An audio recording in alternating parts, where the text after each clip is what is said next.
हाय दोस्तों, मैं आपके सामने आज एक ऐसा स्टोरी लाने वाला हूँ जो कि भारत में सरकार से भी बड़ा है। खुद ही एक सरकार है, उनका नाम है रतन टाटा। तो बिल्कुल टाइम वेस्ट ना करके हम तुरंत उनके स्टोरी के बारे में जानते हैं। सबसे पहला स्टोरी 26/11। 26/11 के बारे में तो पूरा दुनिया जानता है, पर इसके पीछे की बातें कोई नहीं जानता है। सबसे पहला अटैक हुआ था ताज होटल में, जो कि टाटा ग्रुप का है। रतन टाटा जो कि इतने मशहूर आदमी हैं, उन्होंने कितनी अपने एम्प्लॉयज़ की हेल्प की है। एम्प्लॉयज़ के साथ में होटल के नीचे चलने वाले सारे फेरी वाले, चाहे वो पानी पूरी हो, चाहे वो गुब्बारे वाले हो, चाहे आइसक्रीम वाले हो, चाहे कितने भी छोटे लोग हों, उनकी भी हेल्प की। चलो जानते हैं ये स्टोरी के बारे में।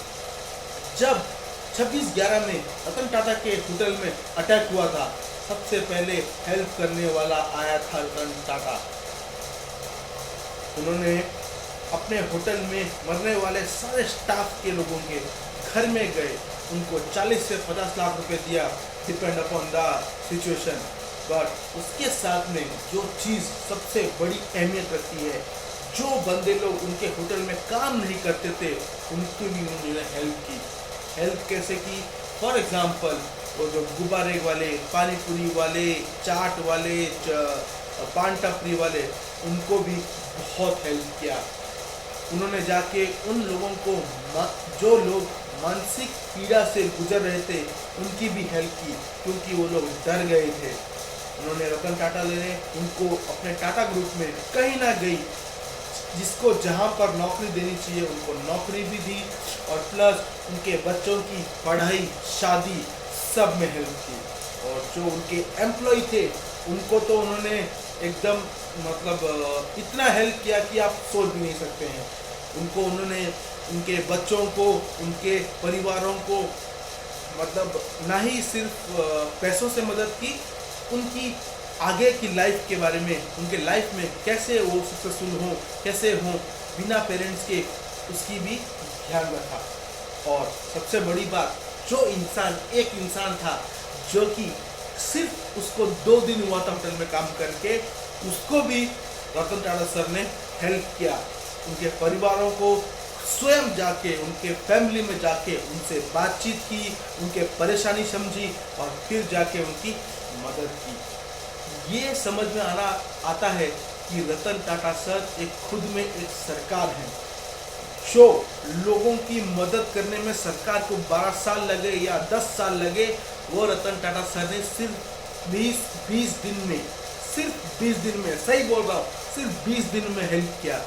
सोच सकते हैं 20 दिन में कुछ नहीं किया जा सकता है अगर आप सोचोगे तो, लेकिन रतन टाटा सर ने इस चीज़ को मुमकिन बनाया। अपने सारे ग्रुप ऑफ डायरेक्टरीज से बात करके हर वो बंदे को जिसको उस 26/11 अटैक से हानि हुई थी, इसको परेशानी हुई थी, जो लोग डर रहे थे, सबकी मदद की। इससे मालूम पड़ता है कि रतन टाटा सर क्या है, वो भगवान ही है। उसके बाद आपको एक दूसरी घटना बताता हूँ। ये आपने सुना होगा यूट्यूब में, नासिक जा रहे थे अपने बोर्ड ऑफ डायरेक्टर्स लोगों के साथ में, उनका गाड़ी बीच में पंचर हो गया था। पंचर होने के बाद उनके बाकी लोग जाके किसी आसपास के दुकान में कोई जूस पी रहा था, कोई कुछ खा रहा था, कोई सिगरेट मार रहा था, कोई कुछ कर रहा था। कुछ समय बाद उन्हीं के खुद के बोर्ड ऑफ लोगों ने ये देखा कि सर किधर है, सर किधर है। सब लोग ढूंढने लगे, सर किधर है, सर किधर है। लेकिन सर तो थे कार के नीचे बैठे हुए थे, अपने गाड़ी का पंचर निकाल रहे थे अपने ड्राइवर के साथ में। ये देख के लोगों ने जाके बोला, अरे सर, ये तो आपका काम नहीं है, आपके तो खुद की गाड़ी है, ये तो काम किसी और का है। तो रतन टाटा का आंसर जो था, आप वो सुन के पागल हो जाएंगे। सर ने क्या बोला, एक पंचर बनाने को अगर मेरे ड्राइवर को 15 मिनट लगेगा, अगर मैं उसकी हेल्प करूँगा तो 15 मिनट से 7.5 मिनट बच जाएगा, और वो 7.5 मिनट में मैं जिस मीटिंग में जा रहा हूँ वहाँ पर अपना टाइम दे सकता हूँ।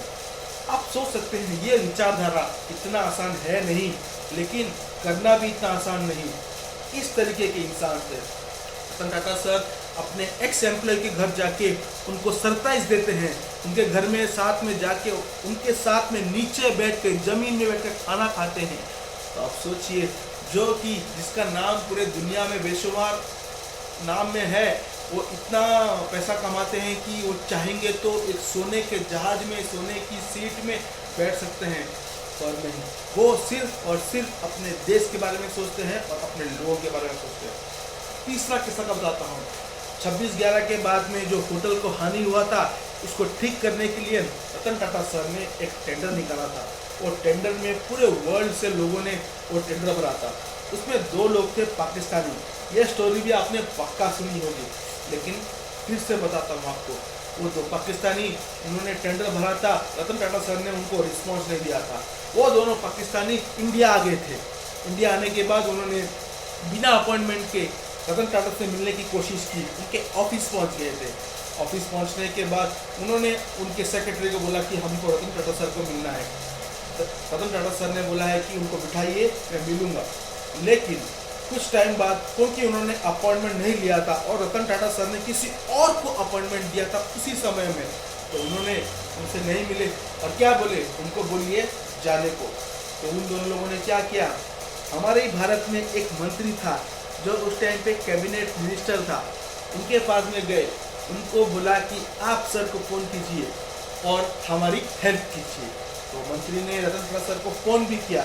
फ़ोन करके बोला, अरे सर, मैं ये कैबिनेट मिनिस्टर बोल रहा हूँ, थोड़ा सा मेरा हेल्प कीजिए। हमारे पास में 2 व्यक्ति आए हैं पाकिस्तान से, वो चाहते हैं आपके होटल का रिपेयरिंग वर्क करें। तो आप उनको या तो काम दे दीजिए या तो मीटिंग के लिए समय दे दीजिए। एक ही डायलॉग मारा रतन टाटा सर ने, तुम हो सकते हो बेइज्जत, मैं नहीं। इसका मतलब क्या है, नेशन कम्स फर्स्ट। यही विचारधारा के साथ में आज तक रतन टाटा सर चलते रहे हैं। इसीलिए रतन टाटा सर हमारे लिए भगवान है। उनको पूजा करेंगे अगर, तो भी कोई गलत बात नहीं होगा।